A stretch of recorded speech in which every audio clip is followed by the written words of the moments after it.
Hello, guitar freaks. Over the years, something fascinating has happened. People used to tell me I struggle with this scale, this arpeggio, I can't play that passage, or my fingers won't do that specific thing. But today, the sentence I hear most is, I don't have time to practice, which is a beautiful line. It's elegant, it's universal, but it's also, and I say this with tons of love, complete weapon grade nonsense, to say it gently. And today we're going to unpack that like disarming a bomb that's made out of excuses. Let's be fair, you genuinely feel busy, I understand. You get home at 7, 8, 9 p.m. and your brain is roughly the consistency of mashed potatoes. But here's the twist.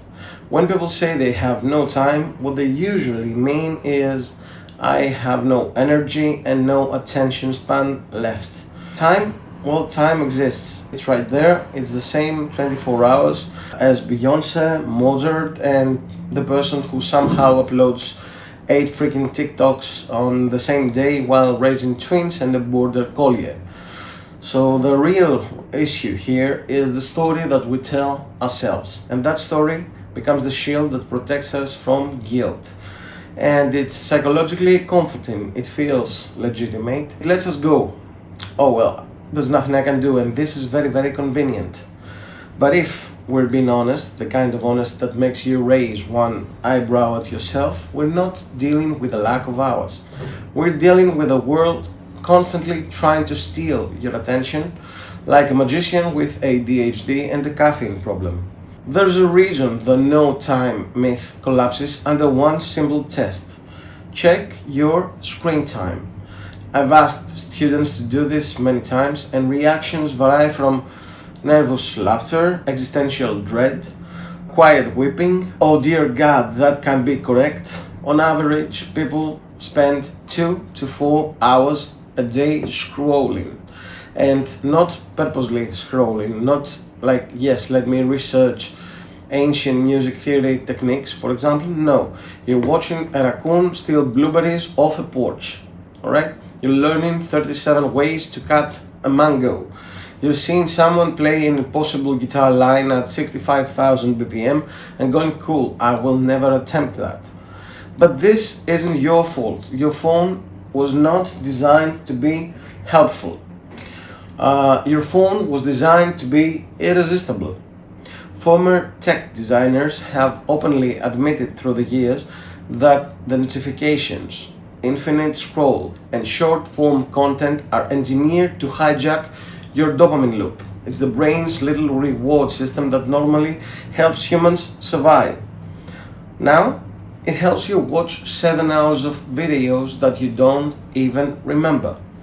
And this is not personal weakness, it's literally an arms race for your attention. This is why people can say, I generally didn't have time today, while TikTok gently whispers that your daily usage was 2 hours and 41 minutes. Here is the truth. We live in a world where everything is engineered to shorten your attention span. You open YouTube, alright? There's a new video that autoplays before you've processed the last one. You scroll Instagram. Your thumb moves faster than your brain. You open a chat app. It's flashing little red circles around you like a Christmas tree. None of this is accidental. A former Facebook engineer literally said, we're competing for every minute of your life. That's comforting. The result? Well, practicing music, something that requires slow, deliberate focus, feels like trying to read Shakespeare in a nightclub during a leisure show. Of course, it feels impossible. But again, it's not because you're incapable, it's because you're distracted by design. Your poor brain is just trying to remember how to exist while being bombarded by dopamine spikes, micro rewards, constant novelty, and the deeply philosophical question, did that cat just meowed in 6/8? People don't want to feel guilty. They want to feel normal. So saying I have no time takes away the pressure and it absolves you. It lets you relax on the sofa with the comfort that you didn't choose not to practice. Life simply made it impossible. But here's the truth. the universe has never once prevented someone from practicing their skills. People are very good at convincing themselves that the world is conspiring against D minor arpeggios. It's adorable, but it's still not true. Here's what all the research and my 20 years of teaching experience actually show. No time is rarely the issue. No attention and no energy are the real culprits. And both of those are heavily influenced by modern technology, modern stress, and the fact that our brains are currently running on low battery mode at all times. And this should not make you feel bad. Quite the opposite. It means that the problem is functional. It's not moral. We don't fix this problem with guilt. We fix it by learning how to take back tiny pockets of focus that the digital world has quietly stolen. And by the way, if you ever need help with this kind of stuff, this is exactly what I do. I teach music, guitar, and I literally guide and coach people through these kind of problems for many years now. And I'm only mentioning this because I know how hard it is to fight this stuff alone. So if you need any help, feel free to reach out. So now we're going to dive into how to carve out real practice time, how to protect your attention, how to disable notifications so that your phone stops screaming your name, and how to build tiny, almost effortless routines that actually stick. Because the truth is that you don't need to practice for hours. You just need to reclaim enough mental space to begin. And that, my friends, is absolutely possible. Right, we've diagnosed the problem. Your attention span has been kidnapped by your phone, held hostage by algorithms, and ransomed by dopamine, right? Now, let's talk a little bit about solutions. Not mystical solutions involving meditation on a mountain, but real practical approaches for normal people who get home tired from work, who are hungry and slightly dead inside. This is where we rebuild your practice habits in a way that works with your modern brain, not against it. Let's begin with the single most powerful rule in the universe of learning anything. If practicing feels overwhelming, make it smaller, then smaller again, and then smaller than that. You do not need a 2 or 3 hour session. That's 2004 thinking. You need, and today we're aiming for 10 minutes, maybe 15. 20 if you're feeling like a Renaissance monk. Even 5 if your soul is barely holding itself together that specific day. This is not laziness, this is neuroscience. The brain doesn't resist practice. It resists big, undefined, mysterious, complicated tasks. So 10 minutes, your brain goes, oh well, that's hardly a threat, is it? So fine, let's carry on. Micro sessions are not a compromise. They are how progress happens in the modern world. And ironically, once you start, you often keep going. Momentum is a beautiful thing. One of the biggest reasons why people don't practice is not time nor energy. It's friction. If your instrument lives in a case inside a wardrobe behind a stack of winter coats and tax documents, you have effectively buried it. We generally avoid friction like cats avoid vacuum cleaners. What's the solution to that? Reduce friction to zero. Leave your instrument out. Put it where you walk by every day. Put your music stand up. Leave a pick, tuner, metronome, cables, and sheet music already ready. Your amplifier with a cable on, waiting for you to press that button. So if the instrument is visible, reachable, and slightly judging you from across the room, you'll pick it up more. You know, someone once joked that the hardest part of practicing is remembering where you left your guitar. And there's truth there, so make it unmissable. This is a big one, possibly the biggest. If your phone is allowed to scream for your attention every 30 seconds like a needy toddler in a supermarket, then your practice session is doomed. So here's a magical, life-changing, sanity-restoring step. Turn off notifications.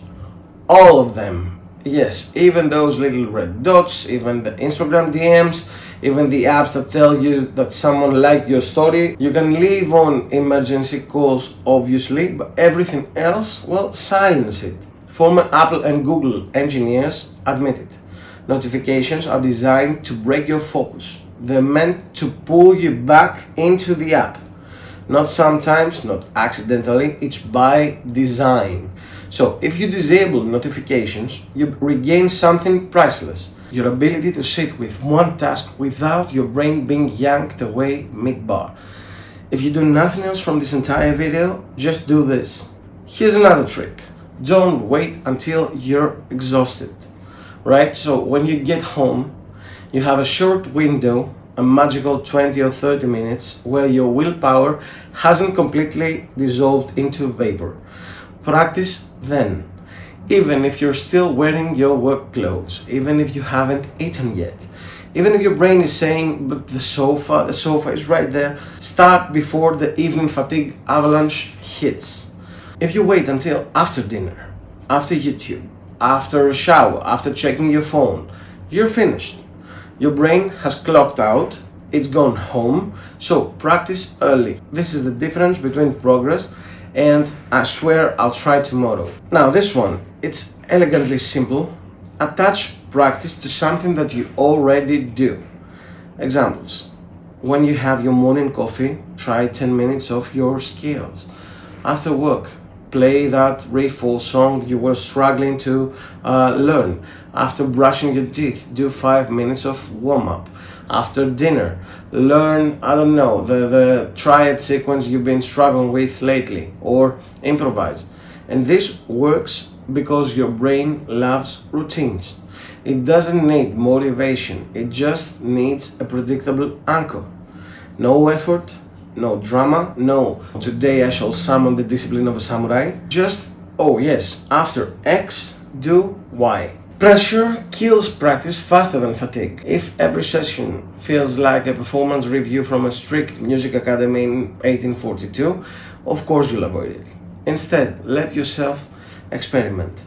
Laugh when you mess up. Play slowly, slower than what feels normal. Celebrate the small wins, and here's the most important thing. Try to find the magic in every small win you have. Keep your expectations tiny. Treat practice as much as you can like play, not punishment. One of the most liberating lessons from psychology is this, that low pressure leads to more consistency, and that leads to better results. High pressure leads to avoidance, which leads to stagnation, and there's no contest. Try to celebrate the magic in the small wins, when you can play something after 5 minutes of practice that you couldn't play before. So you don't need an hour a day, you don't need perfect conditions, you don't need motivation descending from the heavens like divine inspiration. All you need is 10 minutes, a quiet phone, an instrument you can reach, and a mind that's allowed to focus for a tiny slice of the day. Do that and music practice will reappear in your life way faster than you expect. Get, tiny steps, tiny habits, small victories. And this is how you rebuild your practice routine in the modern world. And if you've enjoyed this video and saw the whole thing so far, thank you very, very much for watching. Please remember to like, subscribe and comment because I read the comments. I'm very much interested in what people struggle with these days and what my next video could be about. So feel free to let me know in the comment section. Thank you very much for watching. Until the next time.